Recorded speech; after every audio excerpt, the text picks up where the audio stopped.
אלוף במילואים אלי דקל מצטרף אלינו. שלום אדוני. שלום וברכה. תשמע, אתמול ראש הממשלה נתניהו מדבר כל כך הרבה על ציר פילדלפי. הוא מדבר על כמה עבר לתוך עזה מהציר הזה, מאותה רצועה, מתחת, בעיקר מתחת, אבל גם מעל.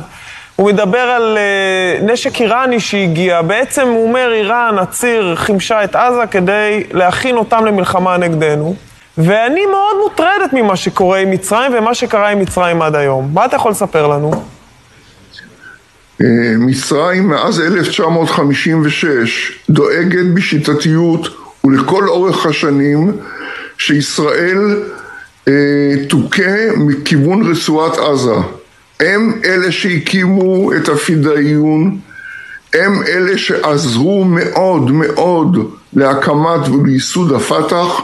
להזכיר שהפתח לקח חלק במלחמת יום הכיפורים, והם אלה שחימשו ובנו את החמאס. יש להם עניין רב שישראל תדמם ככל הניתן.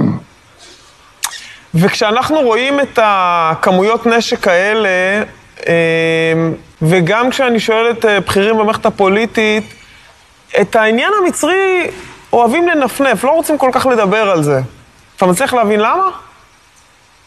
אני מצליח להבין.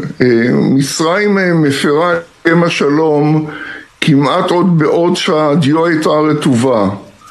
ולישראל מאוד מאוד לא נוח להכיר בכך שהיא אולי עשתה עסקה לא הכי מוצלחת, וניתן אולי היה להשיג עסקה טובה יותר.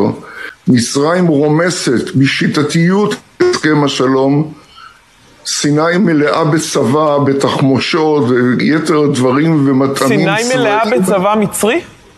ודאי, ודאי. יש בה 180 גדודים, כ-180 גדודים. שההיערכות היחידה זה נגד מדינת ישראל, לא יכול להיות אחרת. אני לא חושב שיש איזשהו כוח או איום אחר למצרים הכיוון של סיני.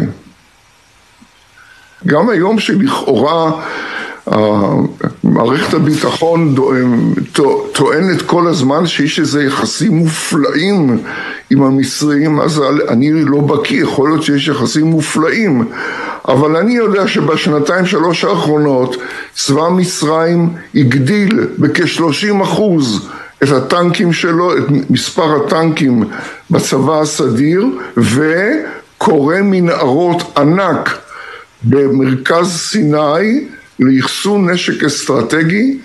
אני לא יודע מהו הנשק האסטרטגי הזה, אבל אני משער שמדובר בטילים. מה קורה עם תעלת סואץ?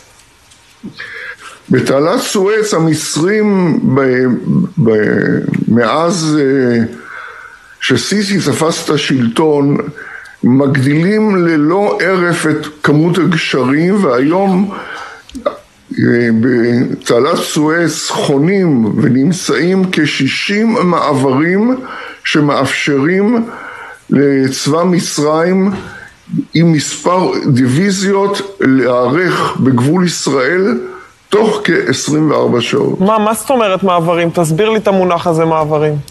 מעברים זה שם כולל למנהרות, לגשרים עיליים, לגשרים תחתיים, לגשרים צפים. כל דבר כזה זה מעבר. אתה מדבר איתי על מנהרות וקשרים מעל ומתחת מנהרת סואץ, תעלת סואץ, כ-60. 60. ואנחנו לא מדברים על איזה גשר צר מאוד, מדברים על מעברים. רק לקשר לקבל מושג, עד 2004 היו סך הכל 6. זה הספיק להם עשרות שנים של הסכם שלום.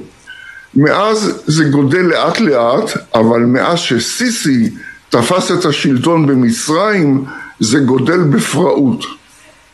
אתה מצליח לדבר עם גורמים במערכת הביטחון, להעביר מסרים אולי מהידע שלך, מההבנה שלך, ממה שקורה שם, ולנסות לקבל מהם איזשהו רמז של הבנה? כי כשאני שואלת, אני אמרתי, מקבלת תשובות מאוד מגומגמות על מצרים. הניסיונות שלי להידבר עם צה"ל כשלו וכושלים, כולל ניסיונות מהימים האחרונים. זה מדהים. זה מדהים. אגב, מה חושבים שצה"ל, בהבנה שלך, למה יש כזאת עלייה ברכישת, כמו שאתה אומר, טנקים וערכות של צבא?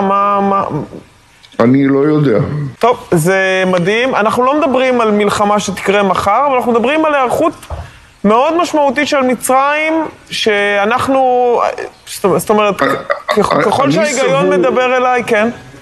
אני סבור שהמטרה העיקרית כרגע, לעת הזאת, זה לאנוס את ישראל או לחוף על ישראל מהלכים שאיננה חפצה בהם בגודל בגלל כוח הנבוט הגדול שהם מחזיקים בסיני.